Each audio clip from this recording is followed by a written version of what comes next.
कांग्रेस सांसद प्रियंका गांधी ने शनिवार को कहा है कि कल लोकसभा में जो हुआ वो लोकतंत्र की बहुत बड़ी जीत है। सरकार परिसीमन और महिला आरक्षण के जरिए सत्ता में बने रहने की साजिश कर रही थी।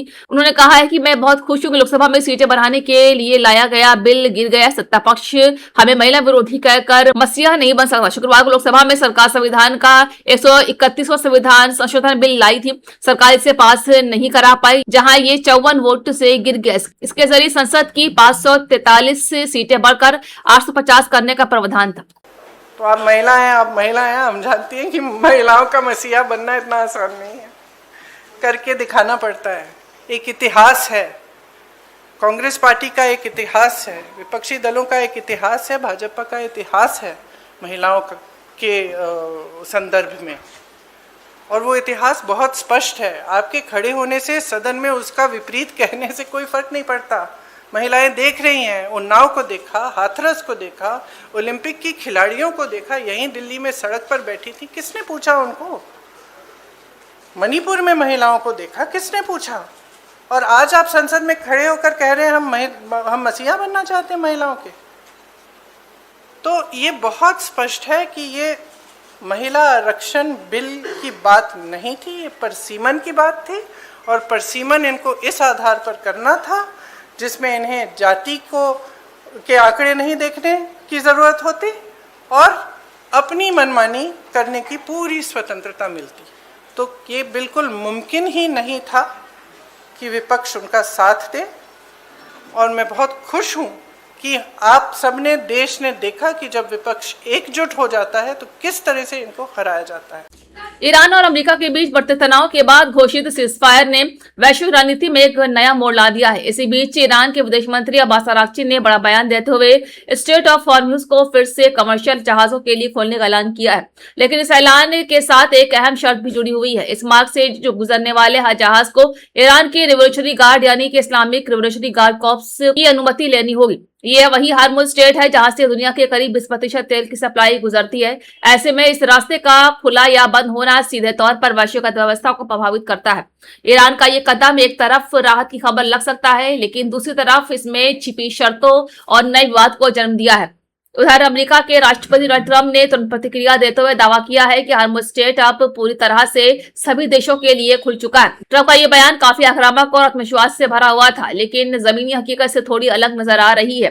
दरअसल ईरान ने साफ कर दिया है कि यह रास्ता बिना शर्त नहीं खोला गया है। ईरान का कहना है कि जब तक अमेरिका अपनी समुद्री नाकेबंदी खत्म नहीं करता है, तब तक ये खुलापन पूरी तरह से प्रभावी नहीं माना जाएगा। यानी जहाज भले ही चल सकते हैं, लेकिन उन्हें ईरान के नियमों का पालन करना होगा, और यही बात अमेरिका को स्वीकार नहीं है। विशेषज्ञों का मानना है कि स्थिति एक तकनीकी सीजफायर जैसी है, जहां गोलाबारी तो रुक गई है, लेकिन तनाव पूरी तरह से खत्म नहीं हुआ है। ईरान अपनी रणनीतिक पकड़ बनाए रखना चाहता है, जबकि यूनाइटेड स्टेट खुले समुद्री मार्ग की आजादी पर जोर दे रहा है। इसी पूरे घटनाक्रम का असर सिर्फ 2 देशों तक सीमित नहीं रहा है, बल्कि चाइना, इंडिया और यूरोपीय देशों जैसे बड़े तेल आयातक देश भी प्रभावित हुए हैं। और अगर हॉर्मुज स्ट्रेट में किसी तरह की बाधा आती है तो तेल की कीमतें में उछाल आना तय है। ईरान की शर्तें दरअसल उसकी रणनीतिक चाल का हिस्सा मानी जा रही हैं। वो एक तरफ वैश्विक दबाव को कम करना चाहता है, तो वही दूसरी तरफ अपनी सैन्य और राजनीतिक ताकत को प्रदर्शन कर रहा है। आईआरजीसी की अनुमति वाली शर्त यही दर्शाती है कि ईरान इस क्षेत्र में अपना नियंत्रण छोड़ने के मूड में नहीं है। संसद के भीतर जारी तीखी बहस के बीच विपक्ष के नेता राहुल गांधी ने एक बार फिर केंद्र सरकार और उनकी नीतियों पर जोरदार हमला बोला है। अपने संबोधन में उन्होंने खासतौर पर दक्षिण भारत, खासकर तमिलनाडु से जुड़े मुद्दों को उठाते हुए भावनात्मक और राजनीतिक दोनों स्तरों पर सरकार को घेरा। राहुल गांधी ने कहा है कि जब मैं देखता हूं कि राष्ट्रीय स्वयंसेवक संघ और भारतीय जनता पार्टी तमिलनाडु तमिल भाषा और तमिल संस्कृति पर हमला करने की कोशिश कर रहे हैं, तो मुझे लगता है कि मैं खुद तमिल हूं। उनके इस बयान हलचल पैदा कर दी और राजनीतिक गलियारों में बहस छेड़ दी है। दिल्ली में संसद के भीतर एक बार फिर आरक्षण और सामाजिक न्याय को लेकर सियासी घमासान तेज हो गया है।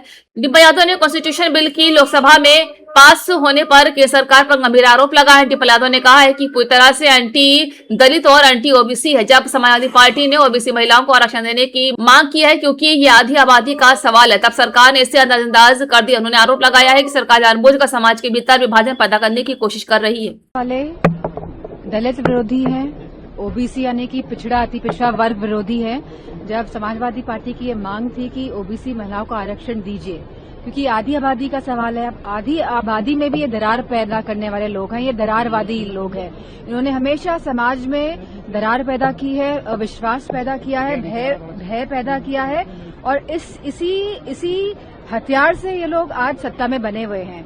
क्योंकि लोग जागरूक हो चुके हैं, लोग ये बात समझ चुके हैं कि ये दरार और जो भय और अविश्वास पैदा करके ही ये सत्ता में बने रहते हैं। लेकिन जो सामाजिक न्याय है, जिसकी लड़ाई पूरे देश भर में चल रही है, ये उसको महत्व नहीं देना चाहते हैं। संसद और राष्ट्रीय राजनीति के खेल में एक बार फिर से जनगणना, परिसीमन और आरक्षण जैसे मुद्दे छा गए। अखिलेश यादव ने केंद्र सरकार पर गंभीर आरोप लगाते हुए कहा है कि भारतीय जनता पार्टी इस तरीके से बिल को छुपा कर लाने की कोशिश कर रही थी, उसी को लेकर विपक्ष का कड़ा विरोध किया गया है। 200 का आंकड़ा भी पार कर लिया, यानी कि बहुत सख्त विरोध था इस बिल को लेकर। महिला आरक्षण के पक्ष में है, महिलाओं को अधिकार मिले, उनका सम्मान बढ़े, उनको राजनीति में स्थान मिले, उसके पक्ष में है। लेकिन जिस तरीके से भारतीय जनता पार्टी उस बिल के साथ और चीजों को छिपा करके ला रही थी, उसका विरोध था। जो वो महिलाओं का हक अधिकार का हरण करना चाहते थे, हम लोगों ने लक्ष्मण रेखा ऐसी खींची जिससे वो पार नहीं कर पाए। 50% की बात हुई तो उसमें सहमति शायद बन गई, लेकिन डिलिमिटेशन को लेकर आप लोग नहीं, डिलिमिटेशन, क्योंकि अगर महिला आरक्षण तो पहले से उसका बिल पहले ही पास हो चुका है। आज डिलिमिटेशन किसी साजिश के साथ आप लाना चाहते थे, षड्यंत्र के साथ लाना चाहते थे। आप सेंसस के कौन से आंकड़े रखना चाहते हैं? जब सेंसस चल रहा है, सेंसस पूरा हो जाए, उसके बाद मैं समझता हूँ अगर इस बात को आगे बढ़ाते तो शायद सब पक्ष में होते। क्या ये टर्निंग पॉइंट है आपको लगता है? क्योंकि शायद ही विपक्ष की ऐसी एकजुटता देखी गई है और एक बड़ा कदम था ये सरकार का। सियासत का टर्निंग पॉइंट है क्या? विपक्ष साथ है और अच्छी बात है कि हमारे साथ जितने लोग रहे वो इधर उधर नहीं थे।